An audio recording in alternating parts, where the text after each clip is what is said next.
చిత్రంతో మనందరి ముందుకి రాబోతున్న హీరో ఈశ్వర్ విల్ స్పీక్ నా.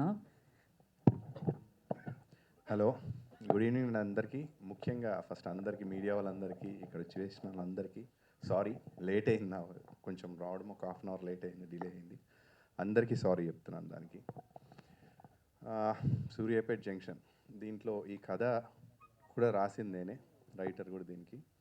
ఈ సినిమా స్టార్ట్ అయింది, ఎండ్ కూడా అయింది, కానీ కొంచెం టైం పట్టింది. మా డైరెక్టర్ గారు కానీ ఇందులో చేసిన ఆర్టిస్ట్ కానీ కొంచెం బిజీ ఉండి రాలేకపోయారు. సో అందరికీ రాలేకపోయినందుకు వాళ్ళు సారీ చెప్పారు, కానీ బట్ ఎవరు లేకుండా ఈవెంట్ ఫిక్స్ చేశాం కాబట్టి చేయాల్సి వచ్చింది అందరికీ. సూర్యాపేట్ జంక్షన్ అంటే ఈ టైటిల్ అనుకునే ముందు, ఎందుకనంటే సూర్యాపేట్ అనేది మనకి వెరీ ఫెమిలియర్. ఆంధ్రాకి ఇటు తెలంగాణకి ఒక బార్డర్లో జరిగే కథ ఇది. ఇంకోటి ఏంటంటే ఒక నెక్స్ట్ కాన్సెప్ట్ వేసుకున్న, మీరు ట్రైలర్లో విన్నారు కదా, ఫ్రీగా వస్తే మన భవిష్యత్ నాశమవుతుందని చెప్పేసి అన్నారు కదా. అది రీజన్ ఏంటంటే మనకి గవర్నమెంట్ నుంచి ఎన్నో ఫ్రీగా వస్తున్నాయి, అందరికీ ఫ్రీగా వస్తున్న దాంట్లో ఆ ఫ్రీ తీసుకొని దానివల్ల పాడేలా అవుతున్నారని, యూత్ పాడేలా అవుతున్నారని చెప్పేసి వాళ్ళు ఇంజనీరింగ్లోనే దగ్గర దగ్గర ఎన్నో సంవత్సరాల నుంచి ఉంటారు.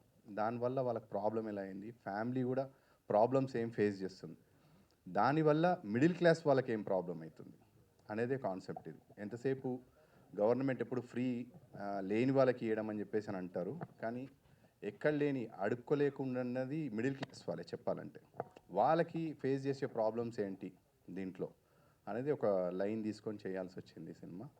కథ రాశాను, కానీ డైరెక్షన్ కూడా ఎందుకు మనకు రాదు. దాంట్లో డైరెక్టర్ గారు రాజేష్ నాదన్ల గారు ముందు కథనం అనే మూవీ చేశారు. ఆయనను అడిగాను, ఆయన కూడా కథ విని బాగుంది నేను చేస్తానని ముందుకు వచ్చారు. దాని తర్వాత మనకు ఒక కొత్త అమ్మాయి కావాలి, దీంట్లో ఆల్రెడీ చేసిన అమ్మాయి కావాలి అని చెప్పేసి అంటే బెంగళూరు నుంచి నైనా గారు వచ్చారు. తనకి తెలుగు ఫస్ట్ ఫిలిం, కానీ కథ కూడా తనకు నచ్చి తను చేయాల్సి వచ్చింది. తెలుగు రాకపోయినా అర్థం చేసుకొని మరి తను బాగా చేశారు. నెక్స్ట్ ముఖ్యంగా చెప్పాలంటే మా సినిమా ఏది స్టార్ట్ కావాలన్నా, కొత్త వాళ్ళకి ఒక ₹1 పెట్టాలన్నా, ₹2 పెట్టాలన్నా ఏదైనా ఆలోచించాలి. సినిమా అనేది కొన్ని కోట్లతో సంబంధించింది. మా ప్రొడ్యూసర్స్ ఒకరు మా బాబాయ్, నెక్స్ట్ కాట్రగడ్డ నాని గారు. అనిల్ గారికి ఈ కథ చెప్పినప్పుడు నా ఫ్యామిలీ ఫ్రెండ్ లాంటి వారే, మా ఫ్యామిలీ ఫ్రెండ్ ఆయన. దాని తర్వాత ఈ కథ చెప్పినప్పుడు నేను కొత్తగా మా ప్రయాణాన్ని తీశాను. మూవీ తీసినప్పుడు ఆయన చూశారు. మూవీ చూసి చాలా బాగుంది, కానీ కరెక్ట్ టైంలో రిలీజ్ రాకపోవడం వల్ల ఆ సినిమా అందరి ముందుకి కరెక్ట్గా చూడలేకపోయారు అందరూ. But we have very good applause and comments on YouTube channel. యూట్యూబ్లో పెట్టినప్పుడు అమెజాన్లో కూడా కొన్ని రోజులు రన్ అయింది, అందరు ఆడియన్స్ దగ్గర నుంచి మంచిగా వచ్చింది. సరే, దాని తర్వాత మనం ఈ నెక్స్ట్ ఏంటి అని చెప్పేసి ఆలోచించినప్పుడే ఒక కాన్సెప్ట్ ఓరియంటెడ్గా చేద్దామని చెప్పేసి నేను ఈ కథ రాశాను, సూర్యాపేట్ జంక్షన్ అని. అయితే ఫస్ట్ సపోర్ట్ కావాలి కాబట్టి ఫస్ట్ మా అనిల్ గారు ముందుకు వచ్చి నేను చేస్తాను ఈ మూవీ అని చెప్పేసి ముందుకు వచ్చి ఆయన ఫస్ట్ నాకు సహకరించి చేసినప్పుడు ఆయన మా బాబాయ్ ఇద్దరు కలిసి చేశారు. మా బాబాయ్ వచ్చారు కానీ రాలేకపోతున్నారు ముందుకి, శ్రీనివాస్ గారు. అనిల్ గారు కూడా ఆయన ఇక్కడ ఉండరు, ఆంధ్ర, ఆయన వేరే బిజినెస్లో అర్జెంటుగా వెళ్ళాల్సి వచ్చి రాలేకపోయారు. నెక్స్ట్ మూవీ రిలీజ్ టైంలో ఖచ్చితంగా ఇద్దరు ప్రజెన్స్ అవుతారు దీంట్లో, డైరెక్టర్తో సహా.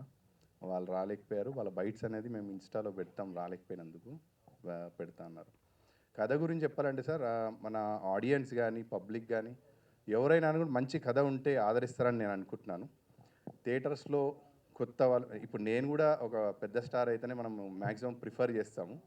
బట్ మన ఆడియన్స్ ఎవరున్నాను కూడా కొత్త వాళ్ళది కూడా ఒక మౌత్ టాక్ వెళ్ళిందనంటే they will come and watch the movies. I trust that actually.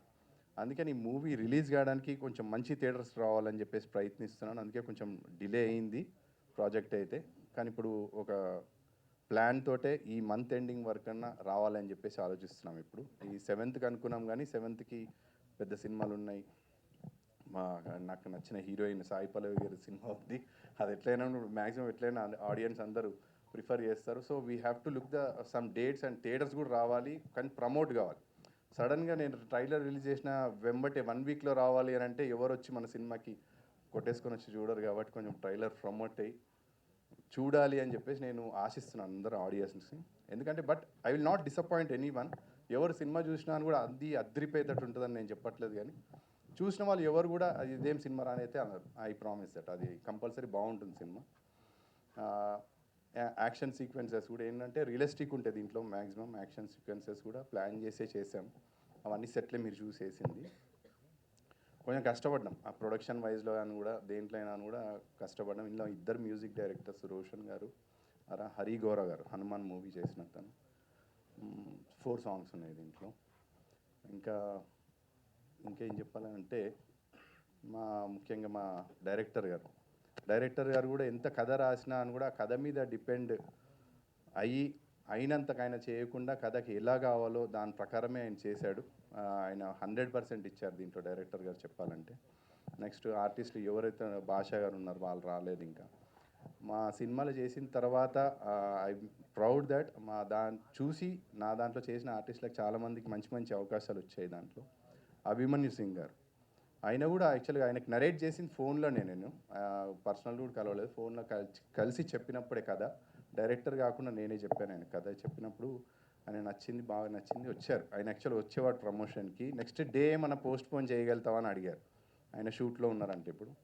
లేదు ఓకే కాదా సార్ ఆల్రెడీ ఫిక్స్ అయిపోయింది, యాక్చువల్ నిన్న చేయాలి మనము ఫంక్షన్, మళ్ళీ పోస్ట్ పోనే ఈరోజు వచ్చింది అది, మళ్ళీ పోస్ట్ పోన్ వద్దు అది ఎందుకు నెగిటివ్గా అనిపించడం అని చెప్పేసి మనము చేసేయాల్సి వచ్చింది. అందుకే మీకు ఈ స్టేజ్ మీద మేము 4-5 ఉన్నాం, లేకపోతే ఫుల్ అయ్యేది స్టేజ్ అయితే.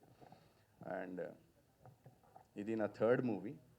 దీంతో ఆడియన్స్ అందరు చూసి కొంచెం బాగుంటుందని చెప్పేసి నేను అనుకుంటున్నాను. ఐ ఆల్సో బిలీవ్ దట్ మీరందరూ కూడా చూసి థియేటర్లో మమ్మల్ని ఆదరిస్తారని చెప్పేసి మనస్ఫూర్తిగా కోరుకుంటున్నాను. It's a good concept. And నన్ను సపోర్ట్ చేసినందుకు ప్రొడ్యూసర్స్తో పాటు నా ఫ్రెండ్స్, ఇప్పుడు డాక్టర్ వినయ్ అని చెప్పేసి అన్న, మధ్యలో ఎన్నో అడ్డదంకులు వస్తాయి కదా, ఫైనాన్షియల్ ప్రాబ్లమ్స్ వస్తాయి ఫిలింలో. డాక్టర్ గారు కానీ, ఇప్పుడు పైకి పిలిచిన చెన్నకేశవ్ గారు కానీ, వీళ్ళందరూ సరే ఏం బాగుంది మూవీ, మనం వెళ్దాం, ముందుకు వెళ్దాం, ఏమవుతుంది ఒకసారి మేము పుష్ చేద్దామని చెప్పేసి వీళ్ళిద్దరి సపోర్ట్ నాకు బాగా ఉంది. నా ఫ్రెండ్స్ కూడా చాలామంది, యాక్చువల్గా అందరికి ఇంట్లో వాళ్ళు పెడతారని చెప్పేసి మ్యాక్సిమం ఉంటుంది ఇండస్ట్రీలో, కానీ నాకు ఫస్ట్ నుంచి సపోర్ట్ చేసింది కూడా ఫ్రెండ్సే. ఫస్ట్ మూవీ సపోర్ట్ చేసింది కూడా మా విశాల్ అని చెప్పేసి ఆయన సపోర్ట్ చేశాడు. నెక్స్ట్ ఇప్పుడు కూడా చేసింది ఫస్ట్ ఫ్రెండ్ సర్కిల్ నుంచి వచ్చింది. సో మనకు మంచి ఫ్రెండ్స్ ఉంటారు, అలానే చెడు ఫ్రెండ్స్ కూడా ఉంటారు. ఈ సినిమా స్టార్ట్ కావడానికి ఎలాంటి ఫ్రెండ్స్ ఉన్నారో అలాంటి కొన్ని బ్యాడ్ స్నేహాల వల్ల కూడా ప్రాబ్లం వచ్చింది. అవన్నీ ఇప్పుడు డిస్కస్ వద్దు అని అనిపించింది. ఫ్రెండ్స్ అనేది మన లైఫ్లో మన మదర్ అండ్ ఫాదర్ ఎలా ఉంటారో అలాంటి ముఖ్యమైన పార్ట్ చెప్పాలంటే. ఫ్రెండ్స్ వల్ల మనం ముందుకు కూడా వెళ్తాము, అలానే కొన్ని ప్రాబ్లమ్స్ కూడా ఫేస్ చేస్తాం. అండ్ వచ్చిన మీ అందరికీ థ్యాంక్స్ అండి, మీడియా వాళ్ళకి. I hope that you bless me and push this movie forward అని చెప్పేసి అనుకుంటున్నాను. Thank you very much. Thank you Eshwar, thank you so much. And definitely honesty కనిపిస్తుంది ఆ స్పీచ్లో. అండ్ ఈ సినిమా తర్వాత మీరు